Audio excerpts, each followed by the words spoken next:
Ladies and gentlemen, welcome back to Inside Some Open Sports. I'm your favorite host, Konai KC, and today we are going to discuss AFCON round of 16, what has been happening, who qualified for the quarterfinals, and everything in between. It is quite unfortunate that my beloved Zimbabwe was eliminated by South Africa. Last minute, Takazongorowa 3-2, but kudos to the team for holding it up until the very last minute. Kudos to Maswanhise for scoring that brilliant goal which led to an equalizer. And he also contributed to the second goal that we had, which was an own goal from the South African teammate. But we are happy for the fact that we actually got to this stage where we can say Zimbabwe was scoring in each and every single game. I know Zimbabweans don't want to hear all this toxic positivity, as you can say, but I'm proud of the boys. It was a very devastating result. Of course, it's not what we wanted. They wanted to travel for reasons beyond just being booted out in the group stage. But I mean, it was quite an interesting game. I was there, stadium. It was really fun. Everyone was united. People were singing. People were happy. If you want to see the highlights of what was happening in the stadium, please check the shorts that I posted in the shorts section. Of course, Football Insights Global on this very YouTube page. So, round of 16 has been filled with a lot of drama. We've been seeing quite a lot of teams that we never expected could qualify. Tunisia, for example, they were booted out by Mali. Imagine, who would have thought that Mali would boot out almighty Tunisia? Now Tunisia can just focus on the World Cup and forget about AFCON. It is quite unfortunate. They were booted out in the penalty shootout after they struggled to score any other goal in the extra time. 120 minutes kugarishkoshkana 12 tichona bora because of Tunisia and Mali. Mali, I would say kudos to the goalkeeper. The goalkeeper weku Mali is very good. I heard that he plays for Young Africans in Tanzania. That is a very great club. That's where our very own McDuffie plays. So yes, it is quite a good club and they produce quality talent, as you can see. So yes, kudos to Mali. They are going to be playing with Senegal. It's not going to be easy, but just hoping for the best result. Of course, the best team will win. And today we had Morocco and Tanzania. Yes, of course, Tanzania, they tried to fight it out, but unfortunately, they are going back home. Sadigaskana. Anyway, yeah, they're going back home, and of course they were complaining that we should have had our penalty and all that. Yeah, we understand, guys, but you know, sometimes in life when you are defeated, you just have to accept your losses and, you know, go back home and just take your lessons and just pray that you do better next time, because you can't be depending on a penalty to win. You know, 90 minutes, they say you should have scored something. Winning a penalty, and it doesn't really make sense, in my opinion. So yeah, the better team, of course, they won, and kudos to Morocco. They will be facing Cameroon, because Cameroon yaputisa South Africa. Unfortunately, South Africa won their game against us only to lose to Cameroon, which is quite unfortunate. Cameroon was a difficult one, I'm not gonna lie, because we have Premier League stars like Baleba, we have Mbuemo, you know, we have all those impressive players who play for Cameroon. So it was not an easy team to play with. So I would say kudos to South Africa for scoring one goal, Kupisa Onyazi, and of course tomorrow they are going to be chartered back home. Quite unfortunate, but at least they did something for themselves. At least they reached round of 16. Tanzania are very lucky because they have a guaranteed spot in 2027 AFCON. We still have to fight Kuma qualifiers to qualify. And Tanzania, they're going to be hosting, they're going to be part of the hosts, Kenya, Tanzania, and Uganda, yeah? So, win or lose, they're guaranteed next year, Vanenge Variko. So, lucky them, I can say. But, Cameroon will be facing Morocco. It's not going to be easy. Yeah, that one is going to be tough. That one is going to be very, very tough. In fact, I can't really say Cameroon is going to win or Morocco is going to win, because Mali and Tunisia, we were all confident. But yeah, Tunisia, winner, but Mali showed us good have a size way.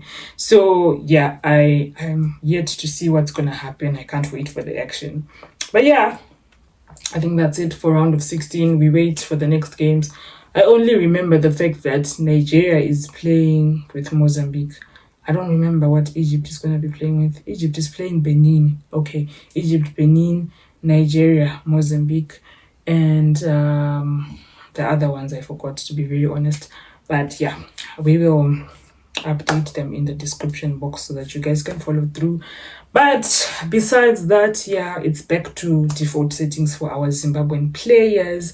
And the almighty, the GOAT, Maswanhise, managed to grab a goal and an assist when he played with Saint Mirren, Motherwell versus Saint Mirren. He scored the first goal and he assisted the second goal. And it's quite impressive. It shows the reason why this child is a quality player, and that there is no overhype that is around him. A lot of people were like, oh, maybe we are overhyping him, maybe we are saying too much about him. But I personally think there's no overhype, because the results speak for themselves. The stats speak for themselves. In all competitions, this guy has 14 goals already. He is now the second top goal scorer in the Scottish Premiership. He has 9 goals now. So he's like 1 goal behind Shankland. I think Shankland, if I said that correctly, he has 10 goals. So if he scores more, he will be back to being the top goal scorer, fighting for the Golden Boot. So kudos to him. And also Chirewa came from the bench yesterday as Wolves won 3-0, their first win in the Premier League as the season started. So the year started really well for Maswanhise and Chirewa. Kudos to them. And the year also started really well for Galloway as he scored his first goal at Plymouth. And yeah, he's a very good CB. Kudos to him. I'm very happy to see my Warriors doing so well and impressing and showing the reasons why they deserve to be in the starting 11. Like, I don't think the coach needs any other motivation or scientific approach or fires in the bellies to actually understand that these players are quality and they deserve to play. Like, there is no question about Kuti. Why shouldn't we start Chirewa? Why shouldn't we start Maswanhise? Why shouldn't we start Galloway? We should simply start them because they're quality players, regardless of whatever. Oh, at least if you don't start them, give them enough game time to showcase that they are good enough to propel our national team to the next level. So hopefully that will be rectified next time we play AFCON qualifiers. I think it will be in March. I do hope that we qualify. I really want to find a reason to fly to Kenya. Like, I really just want to find a reason to fly to Kenya, to fly to Tanzania, wherever we will have our games with them. I would be willing to fly there the same way I was just willing to pack my bags and fly to Marrakesh to watch Ivory Coast versus Cameroon and Zim versus SA. It was a very nice opportunity for me. And I am hoping to have the same opportunity next year. So please, my dear beloved Warriors, please make it happen for me.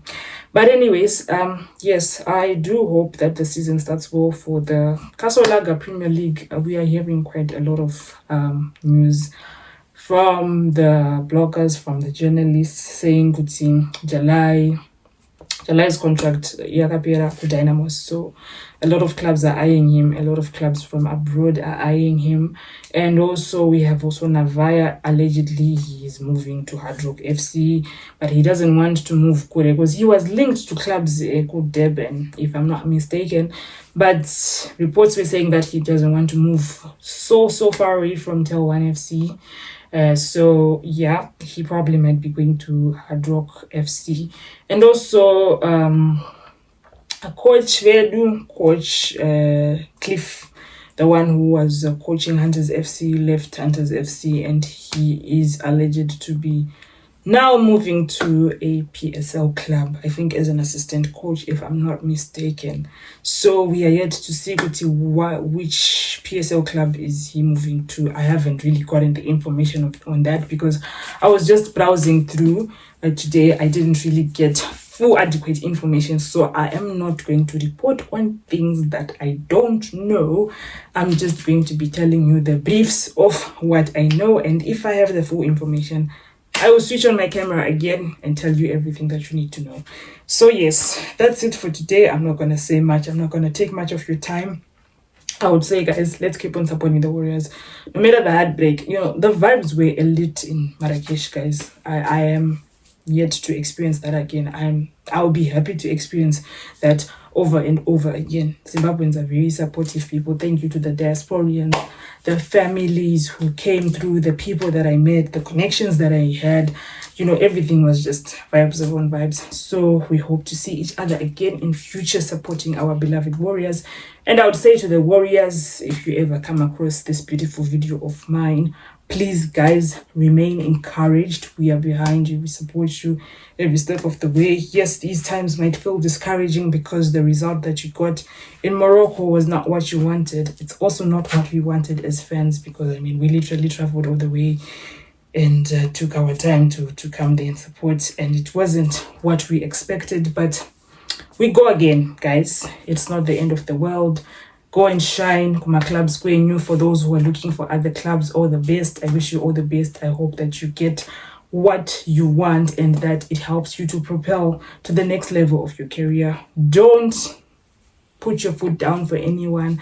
Continue soaring high and continue doing well. And I hope that everything will work well for you in 2026. I wish you a prosperous 2026, guys. Keep supporting our little page, Football Insights Global. And on Instagram, we also have an Instagram page. If you didn't know, it's Football Insights Global. My personal Instagram is Kundai KC. I hope to be reunited with my co-hosts because, hey, doing things alone is hard. But yeah, thank you so much for supporting us and enjoy the rest of your day.